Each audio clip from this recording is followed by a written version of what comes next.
Good evening, this is News.PH, but it's not politics as usual. I'm Pia Ontiveros.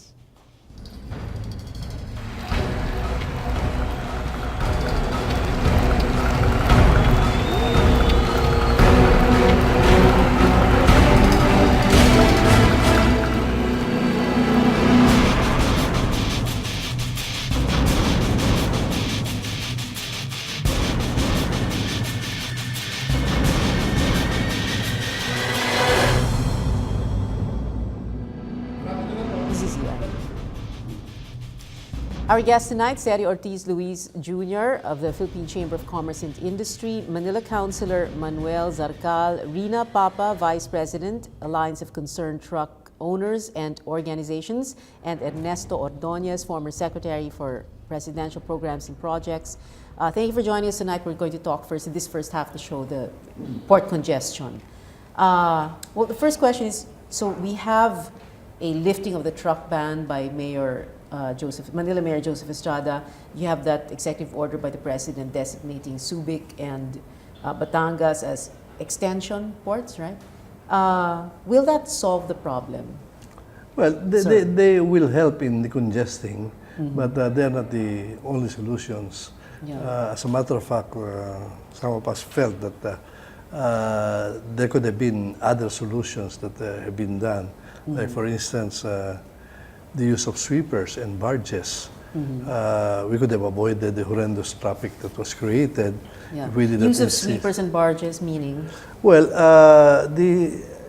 about 2 months ago, at the height of the congestion, some of the shipping lines offered that they will, they have boats, small boats that they call sweepers, that they will load the containers and bring it to Subic and Batangas. In other words, para hindi na idaan, para hindi na ibay land. Of course. Of course, that entails some cost. Double handling yun. But then again, that was an obvious, that nobody was talking about anymore after a while.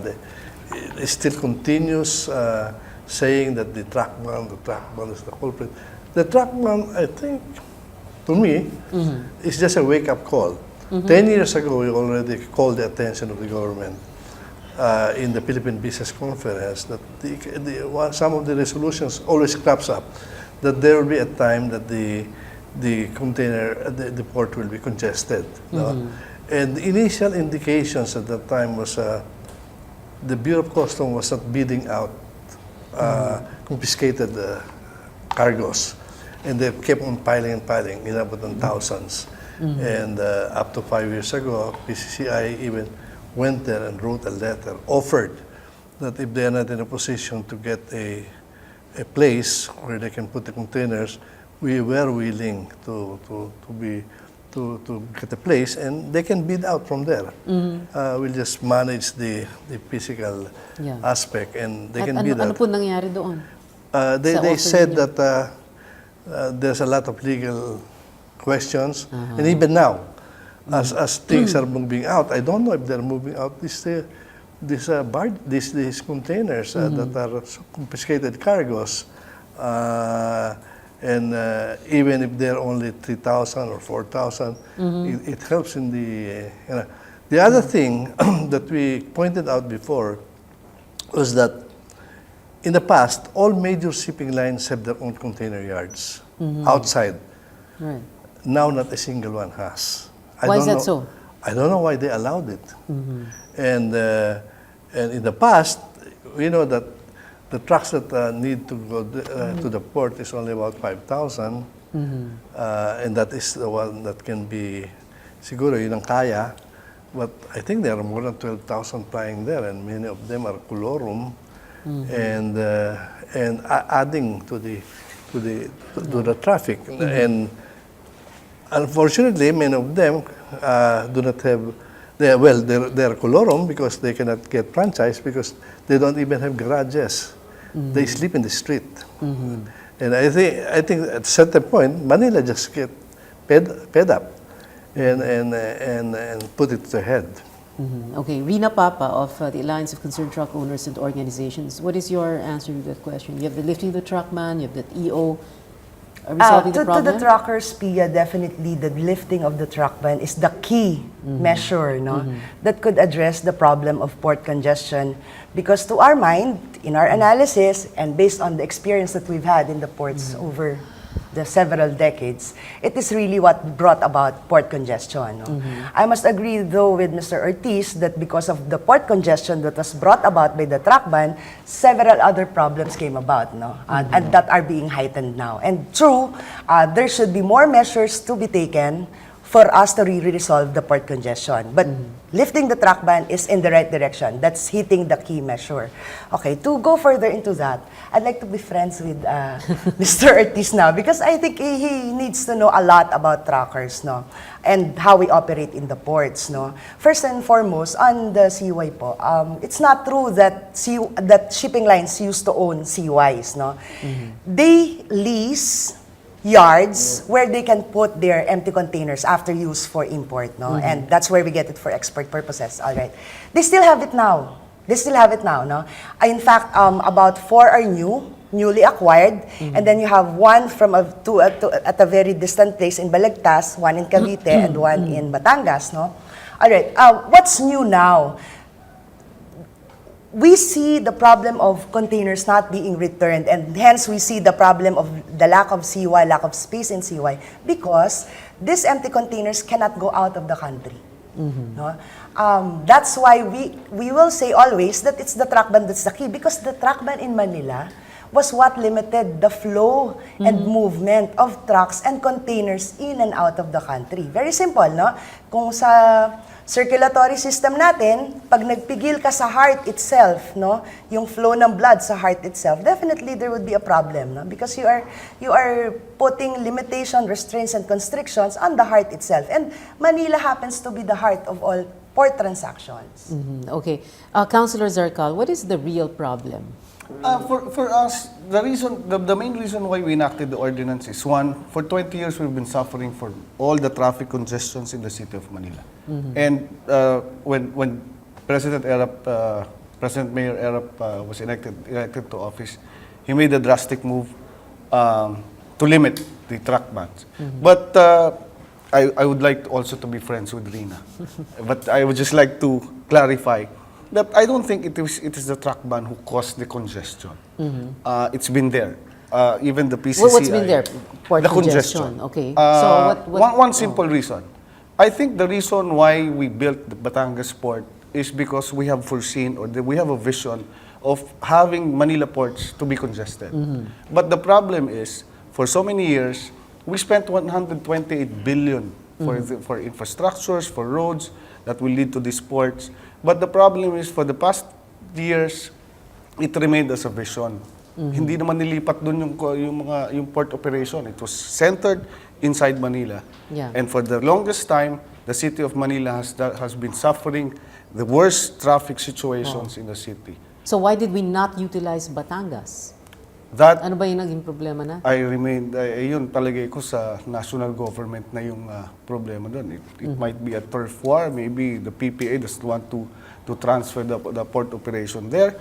Because as far as the record is concerned, 60% of the container that goes that comes in sa Manila port, ang delivery nito nandun sa Batangas, Laguna, which is more approximately near the Batangas port. Ang problema, kami nagsasuffer sa City of Manila.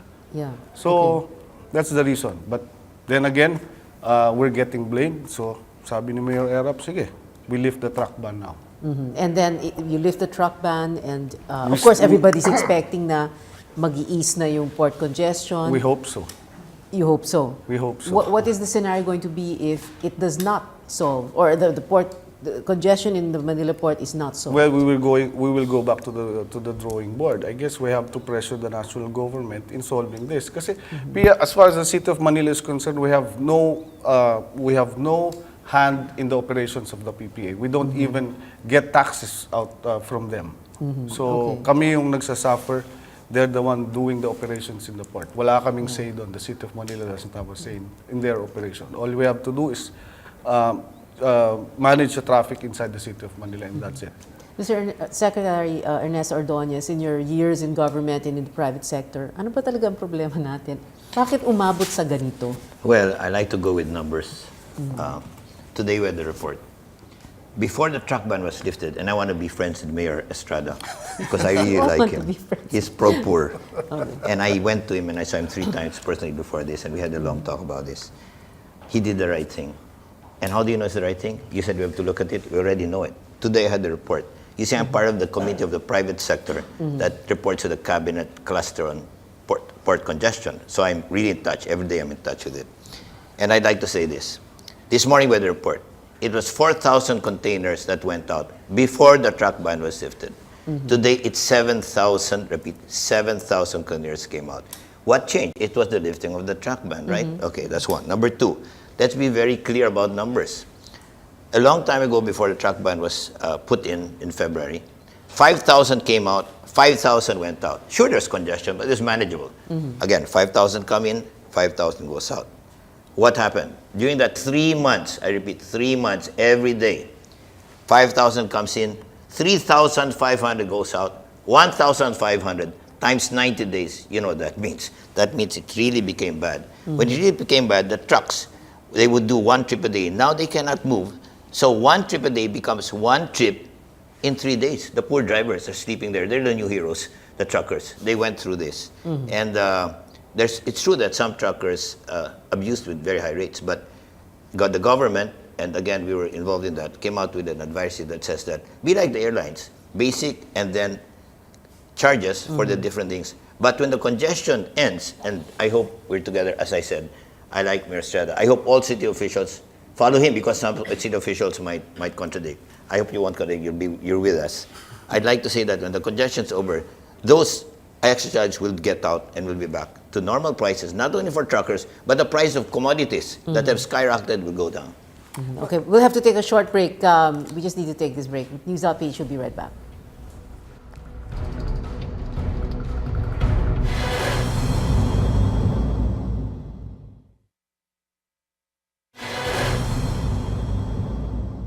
Mas mahaba. Welcome back. You're still watching News.PH. I'm Pio Ontiveros. We're talking about the truck ban, port congestion, and all the other problems in between and connected to them. Our guests, Sergio Ortiz Luis Jr., Councilor Manuel Zarcal, Rina Papa, and Ernesto Ordonez. Councilor Zarcal, you wanted to bring up a point. Yes, because I would just like to make a point, no? Kasi when the first truck ban was enacted, we really opted for a daytime truck ban. But because of the request also of Chairman Ortiz and some members of the cabinet, we adjusted it. We gave a window time of 10 o'clock to 3 o'clock. So virtually, the truck ban that Manila is implementing is the same truck ban as the MMDA is implementing. Actually, there's just a difference of 1 hour, yung 5 o'clock a.m. to 6 o'clock a.m. And this is because we're concerned about the accidents that have been happening in our city. This at the time that our children goes to school and people go to their office, and these are the only window time. So that's why we really stuck into maintaining that 5 o'clock to 6 o'clock. But in exchange of that, we already opened a 24-hour truck lane in Rojas Boulevard that goes all the way out of Manila, just to compensate the 1 hour ban of a difference in the MMDA. Rina? May I say something on that? All right. I'm not exactly sure if I should be happy or sad that Councilor Zarcal does not know the difference it spelled, no, for us when Manila Truck Ban was implemented. No? Manila Truck Ban did not only entail limitation in terms of hours. No? First and foremost, it entailed limitation in terms of road utilization. No? With the Manila Truck Ban, we were compelled to occupy but a single lane on roads 24/7. When before we used to have it free access during off-ban hours, and we can move around the port zone, what you call the port zone, 24/7. So there was no impediments to the flow of port transaction. That's one. Number 2 is the closure of strategic roads. Mr. Ortiz a while ago was talking about the importance of CYs and the shipping lines having them. Okay, one of the major roads closed was Kapulong, which is a national road on which there are at least 4 CYs located where we can return our container. We cannot use that road anymore. No, trucks cannot return during the implementation of Manila Truck Ban, of course. Trucks cannot return their empties to these 4 CUIs because Kapulong was closed to truckers. Later on, there was a modification. A permit was being sought by truckers for them to enter the road, but not every trucker who applied for the permit was given that. No? Okay. And number 3, I'm very sorry that I have to mention this here, but I really need to. It was the atmosphere of fear that prevailed during the implementation of truck ban, Pia, no? That really mattered most to truckers. Why? Because every truck ban violation, no, had a towing operation at hand. No? Meaning, the MTPB, the police were enforcing the laws of the ordinance, the rules of the ordinance, and they carried along tow trucks with them. No? Can you imagine a violation of out of lane? The truck is being towed. A violation of illegal parking, which is really a misnomer because they're not parking, they are on queue. It just so happened that the movement is very slow, so they are deemed to be parking, but just the same, they are being towed. When clearly, even on the receipts being issued by the towing company, the only 3 conditions when you can tow trucks are, 1, when you are illegally parked, truly illegally parked, meaning there's no driver, diba? Stalled, or involved in accident. But we get towed for out of lane, we get towed for no permit, we get towed for no entry, no? And in fact, Councilor, I don't know if you will be interested, we were able to document, no, many of the malpractices of these towing operations. I wouldn't say in connivance, but it just so happened that the MTPB and MPD were also there while it was happening, all right? In fact, we have documented case, no, of a truck being commandeered by one of the towing crews, inaagawan ng Manibela, the driver fought, the driver of the trucker fought, the truck came into an accident, the driver lost his leg. Practices such as that, no? With that implementation, Councilor, you would understand, no, that while we would want to cooperate, and we did cooperate, no, while we would want to abide, and we did abide, just the same, there was this fear, there was this reluctance among the truckers, which further slowed down movement because there's always, you know, should I ply the roads now? Would there be tow trucks around waiting for their prey or things like that? Brief response. Clearly, Rina is not present in the streets. No. Hindi siya nakakapunta I sa beg to street. disagree. I was there in the Because- operations that we conducted, Councilor. I was there at night. We did the operations at night. That was April 2. I have the video there. If you're interested, I can show it to you. We were talking to the towing people. We were talking to the towing crews. We were talking even to the MPDs they had with them. Can you believe a policeman carrying an Armalite, carrying cameras, wearing their uniforms but wearing also reflectorized vests, hiding the name tags? When asked, "Sir, pwede pong malaman ng pangalan nyo and why are you doing this?" You know what the answer to us is? Get our names from our office. Councilor Zarcal? Yeah. Can I have my time also? Sure. Yes. I'm just telling Rina na hindi yun ang sitwasyon sa kalye. We have 92,000 unclaimed licenses and most of these are from truck drivers. Bakit kami nagkaroon ng 92,000 unclaimed licenses? Yung mga truckers natin, mga drivers ng mga trucks natin, pag nahuli, they will pupunta sila sa LTO, they will declare it lost. Magkakaroon sila ng bagong lisensya. What do we do now? We keep on issuing tickets to them, tapos de-declare nila na lost, they get a new license, and they're back in the streets. Now, what we did was, I admit, medyo drastic, but it has to be done because marami na kami naging aksidente sa City of Manila. She's talking about Kapulong Street. How many lives were lost there na hindi binalikan ng mga truck drivers, no? Sinagasaan yung mga bata. The reason we want to save lives in the City of Manila. Yeah. Yung truck na nakakapatay ng mga bata namin sa lungsod ng Maynila. Then you want us to open that street? Yeah. Siguro naman mas importante sa amin yung buhay kaysa naman yung pagnegosyo ng truck nila. Okay, balik muna tayo sandali. Although, of course, really, port congestion, no? What is going to be our solution? I'm sorry, we need to wrap this up already. Well, for the first time, everybody is involved. And what should have been done even Is before, everybody involved for the first time, sir? well, Because all the it has regulators, reached, because it has reached Malacanang, and Malacanang monstrous proportions already. really, Palagi you know. naman po tayo ganun, hindi po ba? So, We wait for the... So, kung ginawa ito, kahit na may track ban or i-build na, hindi tayo aabot sa ganon. Like now, I think Batangas is being used now. Subic is being used now. Nung pa sana, dapat ginagamit na yan eh. Mr. Ordonez, is this There are going... three things Yeah. we should do. The first one, numbers do not lie. From 4,000 to 7,000, that is clearly the result of the lifting of the truck ban. Okay. We should continue that and expand that. What do I mean? The Manila is the head of the octopus. The tentacles are the different municipalities. The other municipalities must now build on the good work of Mayor Estrada by then reviewing their truck ban ideas. For example, there's a truck ban that says that you can use only one lane 24 hours a day. I saw with my own eyes because I've been living at the ports lately to understand this. There's 7 entrances in ICTSI and only one's being used. And then there's this road of all these trucks. If you had let it go, then there would be many and they could use that. But since there's only one lane, then only one gate is being used. Now, before February, that is not the case. So we should continue that. We should continue being liberal about it. So we thank Mayor Estrada. Others should follow through. The first one. The second one, of course, is the containers, which I agree with. We must make sure that the overstaying containers that are there should be taken out.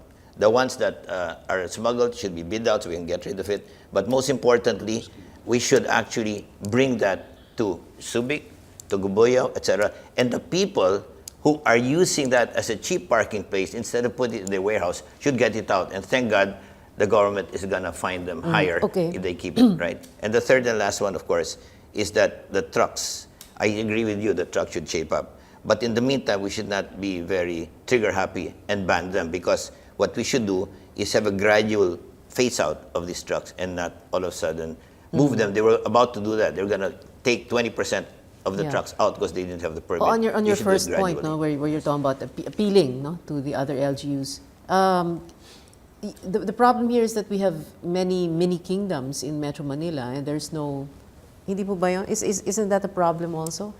Is that contributory?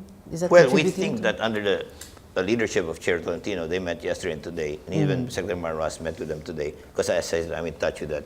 They're now coming together to have a system-wide solution, and I think that a truck ban is really good for peak hours.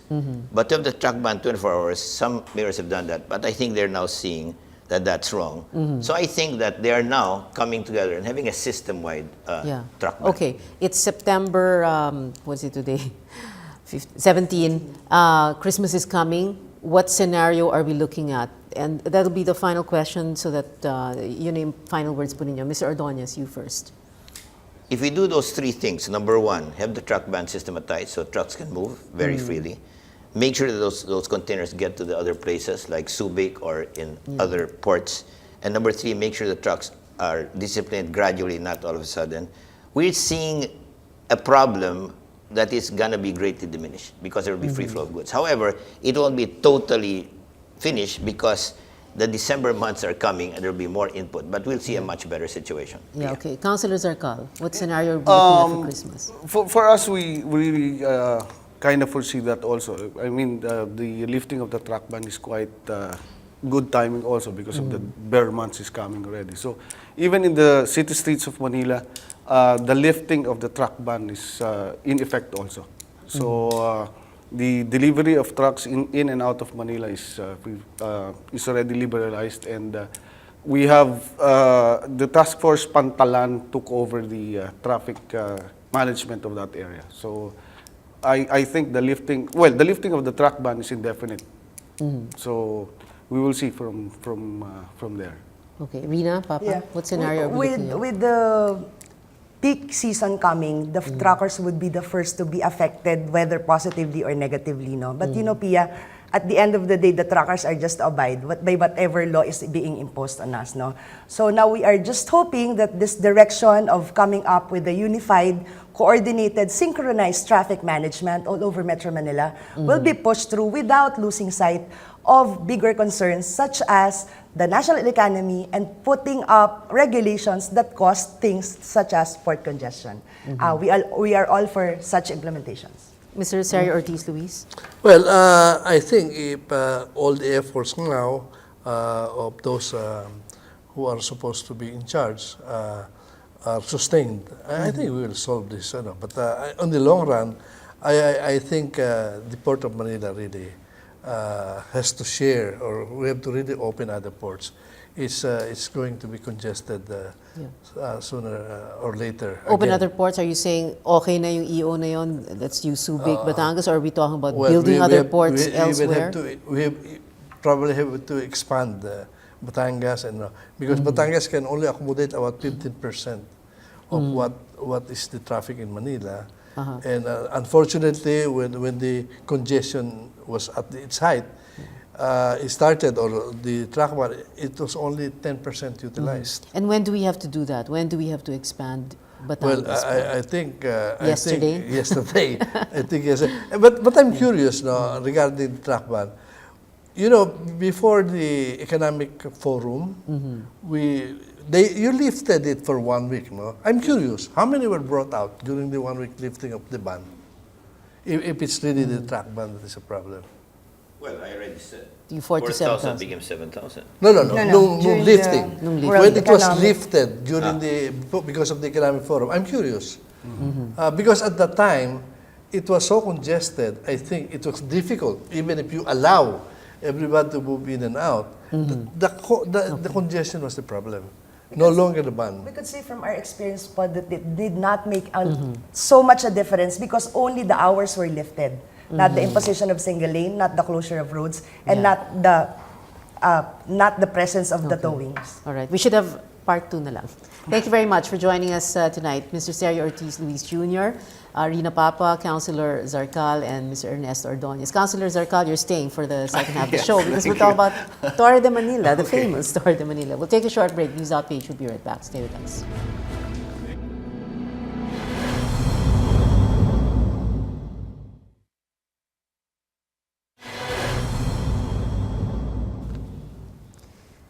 Welcome back. You're still watching News.PH. I'm Pio Ontiveros. For the second half of the show, we'll talk about the so-called photo-bombed or photoshopped view of the Rizal Monument. Still with us, Manila Councilor Manuel Zarcal. And we also have with us John Ray Ramos, a member of Knights of Rizal. You're the guys who filed that petition at the Supreme Court. Yes, we were the ones who filed the petition for a temporary restraining order or an injunction against the construction of the Torre. When you say TRO against the ongoing construction. you want to stop the construction? Yes, but we also prayed that for the immediate and complete demolition of the Torre, if possible. You are seriously praying for that? Yes. But today, the Supreme Court gave you no immediate relief, no? As far as we in the Knights of Rizal are concerned, we have yet to receive a formal decision or formal statement from the Supreme Court if they deferred our petition. But this morning, our legal team filed a motion for immediate resolution of our petition. Do you seriously think you will get a reprieve or you will get some action? We are confident that the Supreme Court will give us will hear our petition because our matter or our concern is of a public interest, which is A public interest because of the interest it's generated in social media? No, it's not just about the social media or the sentiments of those online, but because it's an issue of our national heritage and our history. So it is reflected in the issue of Torre de Manila and the Rizal Park. But what does it mean to you that there is no immediate relief? Because Anong dating sa inyo? what we have now is that it would be a very long and hard struggle maybe for us, because if the construction would stop, then we would just delay, or the construction would just be delayed. But if the Supreme Court decided for the developers, then we would have a photobombing building behind Rizal Park for generations. Okay, photo bomber, but then, DMCI says, baka naman photoshop nyo lang kayo or yung mga opposed to the building behind that monument?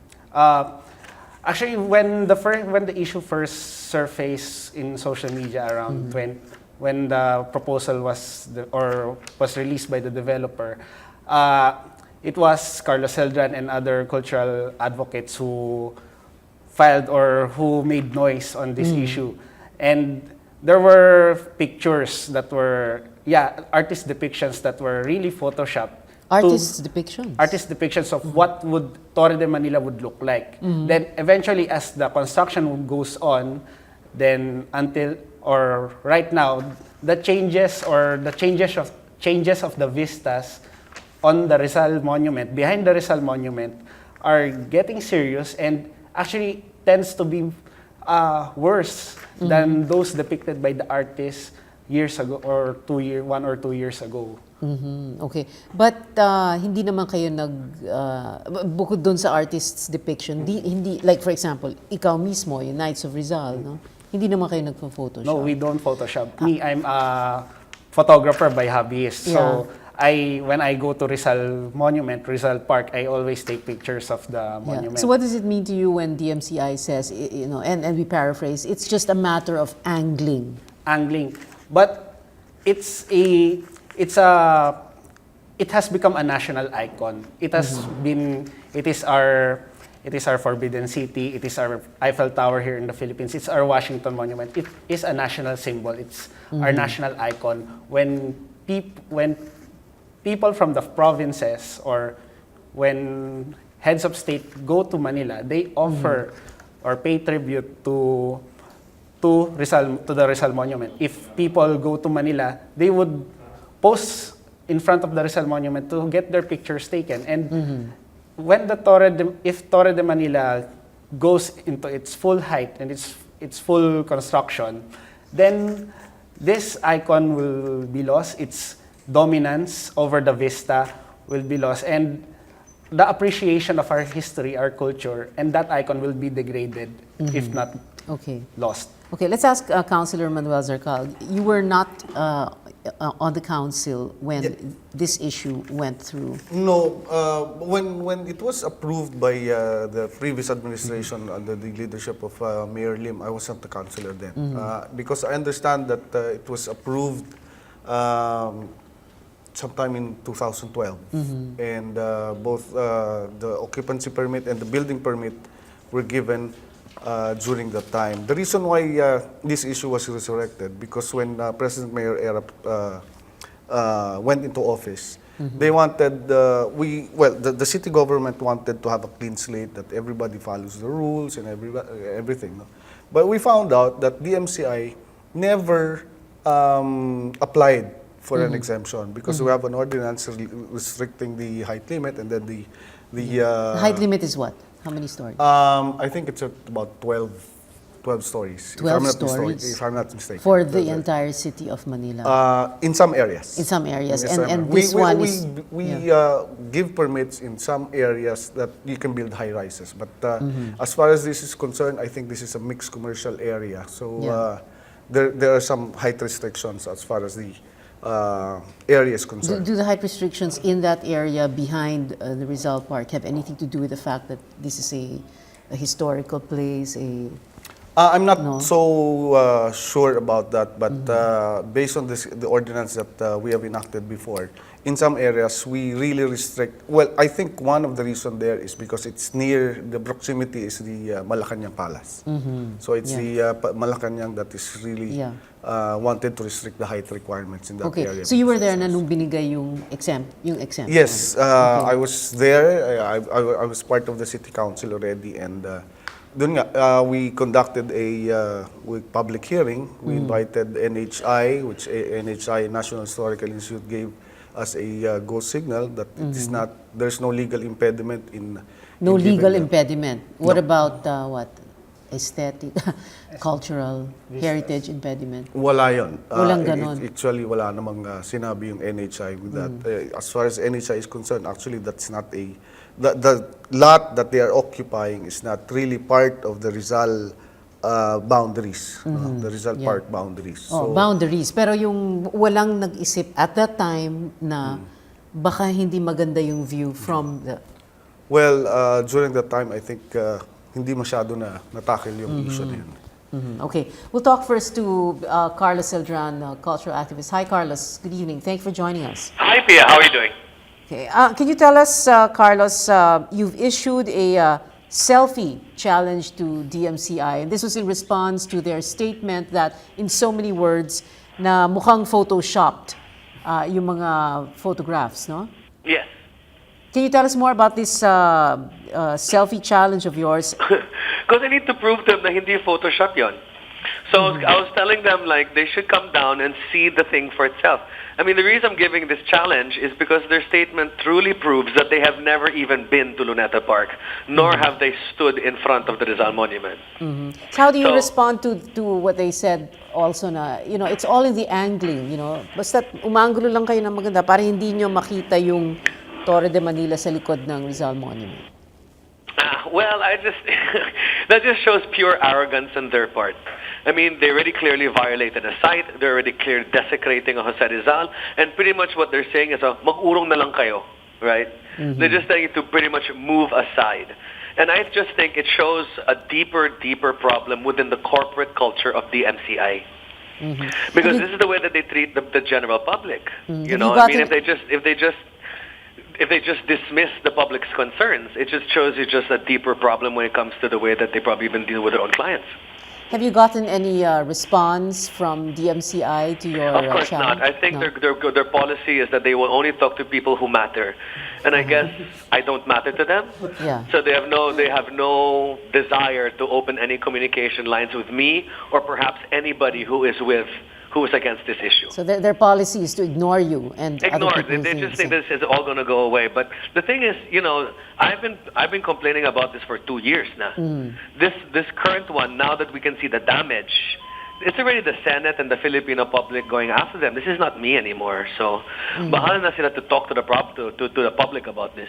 Well, what does it mean to you that the Supreme Court gave no immediate relief to that petition filed by Knights of Rizal? Well, it just shows you the weakness of Philippine heritage laws. I mean, that's why I'm very glad that Pia Cayetano is part of this whole thing, because we need to start strengthening these laws. I mean, I'm so tired of us being too late for every issue, whether it be Army-Navy Club, whether it be para sa Rizal Torre de Manila, or even yung Michelle Apartments or MH Del Pilar. Everything is too little, too late. Okay. You've gotten responses on social media, even if you did not get any response from DMCI. What do you think are the chances that you will succeed, you and all the other people who are against this construction? Well, right now, it's open. But all I know is that the Kunsunhi money is stronger, and Kunsunhi lawyers are stronger than anything that I can be. So that's why I'm hoping that the Filipino people will do this. Because, you know, we really should not ask the mayor to do it. You know, don't even ask me to do it. All of us should show the MCI what we really think. It really should be the public to bring that building down more than anybody else. You honestly think you can bring that building down? Pardon? You honestly think you can bring that building down? In my dreams of dreams, I probably would, but I'm a very pragmatic person. In Philippine society, sometimes I do realize that money speaks louder, which is very unfortunate. I hope I'm proven wrong. Okay, well, thank you very much, Carlos Celdran. Thank you so much, Pia. You take care. We'll take a short break. Please stay with us. News.PH. We'll be right back.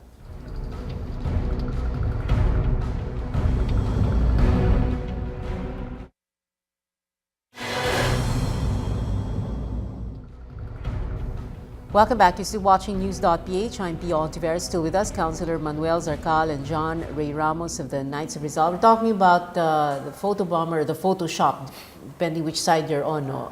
Torre de Manila in Manila, the city of Manila, that's rising behind the Rizal Monument. Councilor Zarcal, Carlos Celdran was talking about, he mentioned money, no? So many allegations, insinuations, no? Floating around na merong kumita, may nabigyan ng unit or whatever, no? Ano ba yung...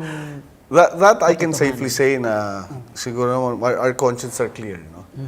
What we looked here is the legality of the project. As far as we're concerned, we didn't see any legal impediment. And at the same time, siguro we also consider the economic progress that it will give also to the city of Manila. Remember, when President Mayor Erap came in, we were the deficit of the city of Manila is about 4.5 billion pesos. So we wanted more investments to come in the city of Manila. We cannot turn away investments in the city. We cannot afford to turn away investments in the city of Manila. This might have caused some controversy as far as appreciation of art is concerned. No? But Art or history or art heritage. or history or heritage is concerned. But what we took into consideration also is the economic gains that the city of Manila will bring about when kasi this creates jobs also in the city of Manila. Well, in the city of Manila, meron tayo nandiyan yung mga employees that will be employed in the DMCI. Yung economic gains that we can get from them, the real property taxes that the city of Manila will get from this project. But again, sabi ko nga, we look into the legality. So nabigyan natin ng exemption yun. Kasi we just in my earlier statement, the violation as far as the city of Manila is concerned, they did not seek for the exemption. They did not apply during the previous administration for an exemption. When Mayor Erap came in, they applied for the exemption. We looked for any legal impediment that, for any reasons not to give them the exemption. As far as legality is concerned, we got goes ahead from National Historical Institute. So we gave the exemption. Why was there an exemption? What was the reason for that? For the height requirement. Height. Yeah, height requirement. So why give them that? Actually, Pia, it was there already when they applied. Ang sa amin naman nauna kasi, yung nauna yung pag ano. kasi nga this was approved during the previous administration. Yeah. So nakatayo na yon eh. Oo. So sa amin naman, Parang nandyan na, ganon? tatanggalin natin yung 45 yung floors na nandyan, medyo we might give a wrong signal to other investors in the city of Manila. Ganun ba yun? Basta nakatayo na lang, tatanggalin na lang ba yan? Meron naman silang remedy to seek exemption. So that's the reason why we give the exemption. Yeah. John, Ray? On our part, from the Knights of Rizal, we're not against the development. But what we see, the problem here is that when it comes to cultural heritage and history, it is always pitted against development. And the problem is we tend to give more to development, which sometimes translates to a short-term vision. So, on our part, if Torre de Manila is approved or construction started, it would employ around maybe hundreds of workers, but it would only be 2 to 3 years. Then after that, what? Who will benefit from the whole project? The City of Manila nga real property taxes. Most of we believe it's just the property owners. And then the City of Manila, who gets the taxes. But also we can look, is that Rizal Park, along with the Rizal Monument, is a major tourist site. And if we maintain the vista, if we maintain the beauty of Rizal Monument and impose its significance, then tourist traffic would eventually trickle down to other areas of Manila. Even if the park is not really under the City of Manila, but under the Parks and Development. Well, John, let's say you don't get what you want. No? Let's say you lose your case. Okay. What are you going to be happy with? I think we would be happy that at this point in time, we would be recognized in history as we did something for our heritage. No, what I meant is, what would you be happy with in terms of having that building there behind Rizal Monument? I think we won't be happy at all. It would be something that we dub as Terror de Manila. It would terrorize the site of Rizal Park. Well, if it's going to be there, and if given the chance to ask for something, ang daming mga comments kasi sa social media na, sabihin, gawin nating puti or blue or whatever. For the Knights of Rizal, we are really pushing for what we want. It's the TRO, the injunction, and possibly the immediate and complete demolition of the Torre. Councilor Zarcal, do you think they're going to get that? And if, what are the chances that that's going to happen? What will that mean to Ako, for I Manila? agree with what Carlos Cedran mentioned earlier. Na if we really wanted to have to preserve such heritage, maybe we should enact more laws as far as this problem is concerned. And it's not us. It's not in the hands of the City of Manila because this will be a national law. Yun nga, if Senator Pia Cayetano is conducting the investigations and in aid of the legislation, eventually leading to stricter or more detailed laws about preserving the heritage, who are we to quarrel with that? But is there any way that you can, meet halfway or balance things out? Because the way John Ray saw earlier, parang hindi naman, there is no balance here between development and heritage. Yun nga, I think we just have to look into, sabi ko nga, as far as the City of Manila is concerned, we really weighed on the economic progress of this project. At this point in time, we cannot afford to shy away investors in the City of Manila. We need the economy to go back into the to work in the City of Manila. We need investors. We need more jobs in the City of Manila. Anyway, this trickles down to benefits of the city of the people and of the City of Manila. I may agree that it might have caused some sore in the eyes of those who appreciate art. No? Pero sa akin Heritage. kasi heritage. Sa akin kasi parang I'll rather go on kung ano yung maibibigay naming tulong para sa City of Manila as far as economic progress is concerned. Is there anything you can do, tell DMCI, gawin nyo to dun sa building para hindi masyadong... I think there was et cetera? a suggestion from DMCI, but I don't know if they would agree that they would put trees yata in front of those para hindi masyadong... Trees? Oo. That's what I 49 heard. stories That's up. what I heard. Okay, thank you very much to our guests, John Ray Ramos of Knights of Rizal and Councilor Zarcal, and of course Carlos Deltran, we were talking about earlier on the phone. Thank you also, Councilor, because you stayed for the entire show. Salamat po. Thank you very much for watching. See you next Wednesday. Good night.